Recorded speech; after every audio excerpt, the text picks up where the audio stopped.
সকালে শুটিং, রাতে পড়াশোনা, দিনে ৩-৪ ঘন্টা ঘুম। গত কয়েক মাস এমনই ছিল অভিনেত্রী তনিষ্কা তিওয়ারির রুটিন। কুসুম ধারাবাহিকে অভিনয়ের মাধ্যমে তাকে এখন প্রায় অনেকেই চেনেন। সকলের কাছে কুসুম নামেই পরিচিত সে। সদ্য ১০ম শ্রেণীর পরীক্ষা দিয়েছে তনিষ্কা। ইতিমধ্যেই বেরিয়েছে ১০ম শ্রেণীর ফলাফল। কেমন নম্বর পেল কুসুম? অভিনেত্রী সারাদিন শুটিংয়ে ব্যস্ত। মাধ্যমিক পরীক্ষার পরে সবাই যেমন ছুটি উপভোগ করে তেমন সুযোগ সে পায়নি, কারণ পরীক্ষা শেষ হলেও শুটিং চলছিল। কুসুম ওরফে তনিষ্কার মা মৌমিতা তিওয়ারি সংবাদ মাধ্যমকে বললেন, মেয়ে মাধ্যমিকে ৭৯% নম্বর পেয়েছে। আমরা খুব খুশি। আমি বেশি ভয় পাচ্ছিলাম, কিন্তু ও যে ভালো নম্বর পেয়েছে সেটা দেখেই শান্তি পেয়েছি। তনিষ্কার মা জানিয়েছেন, আগামী দিনে খুদে অভিনেত্রী ফিল্ম স্টাডিজ নিয়ে পড়াশোনা করতে চায়।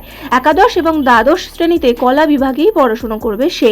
এতদিন যে স্কুলে পড়াশোনা করেছে তনিষ্কা, বাকি 2 বছরও সেখানেই পড়াশোনা করবে।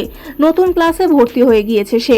শুটিংয়ের পাশাপাশি শীঘ্রই নতুন ক্লাস শুরু হবে তনিষ্কার। তো বন্ধুরা, এই বিষয়ে তোমাদের কি মতামত জানাতে পারো কমেন্টে। এরকমই আরো অনেক নতুন আপডেট পেতে সাবস্ক্রাইব টলিফেস।